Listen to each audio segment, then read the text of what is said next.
The political news cycle is fast, and keeping up can be overwhelming. Trying to find different perspectives worth your time is even harder.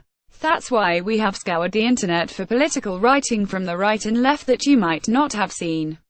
Has this series exposed you to new ideas? Tell us how. Email us at ourpicks@nighttimes.com. For an archive of all the partisan writing roundups, check out Our Picks. From the right, Skip Jennings in the Courier-Journal. Roy S. Moore spoke at an event in Vestavia Hills, Ayla, on Saturday.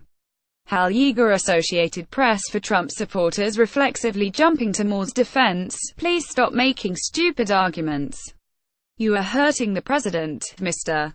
Jennings, a former advisor to President George W. Bush and Senator Mitch McConnell, the Republican leader, has a novel idea for how President Trump should respond to allegations against Roy S. Moore.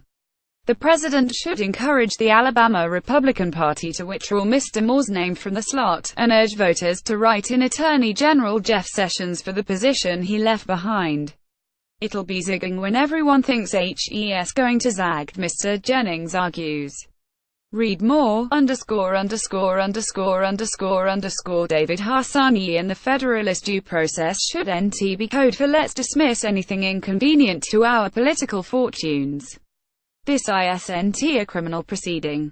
Mr. Harsani has a healthy dose of skepticism about the main media, writing that the establishment media gave former presidents and senators who were likely UAL predators virtual free passes for decades. But that doesn't dissuade him from considering the Washington Post's article chronicling Mr. Moore's alleged relationships with teenagers to be a credible and solid piece of journalism.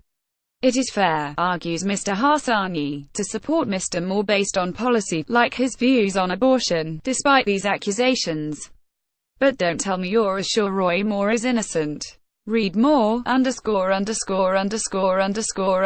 David French in National Review. Roy Moore will not lose his life, liberty, or property if voters reject his bid for high office, Mr.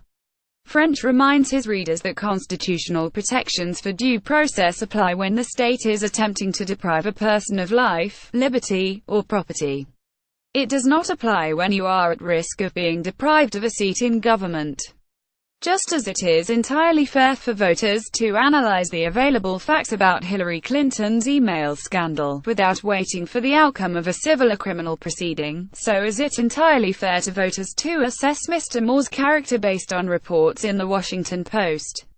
People who know better, he writes, are disingenuously calling for due process, knowing well that it's a good way to coax good people into ignoring problematic claims while soothing their guilty conscience.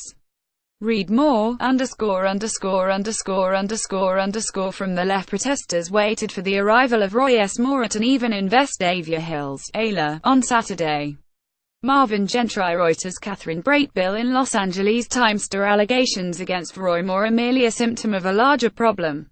It's not a Southern problem or an Alabama problem. It's a Christian fundamentalist problem. Ms.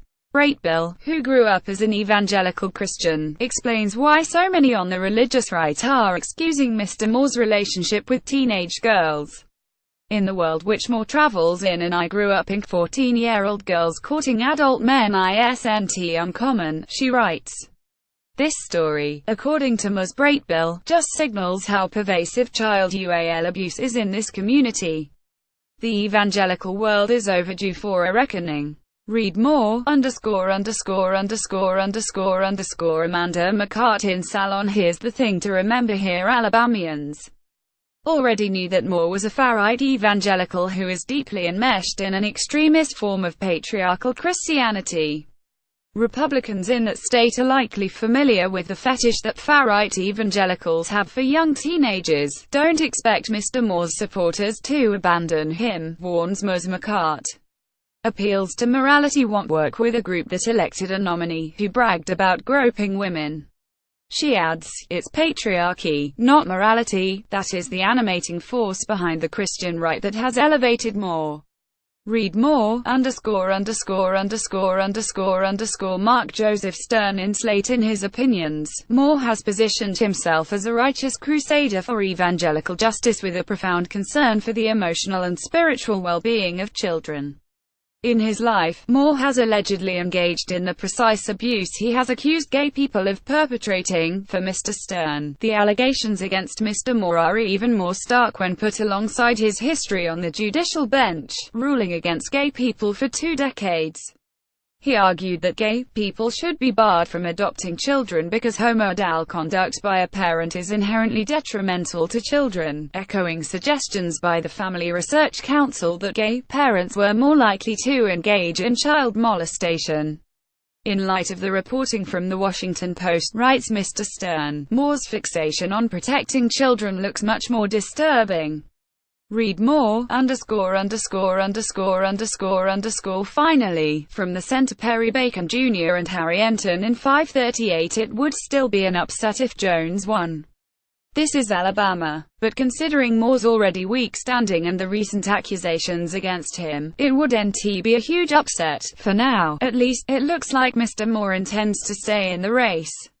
If he does, what chance does his Democratic challenger, Doug Jones, have in defeating him in the special election? Mr. Bacon and Mr. Enton put his chances at low, but not zero. Here, they outline what would have to happen for Alabama, one of the nation's reddest states, to elect a Democrat to the Senate.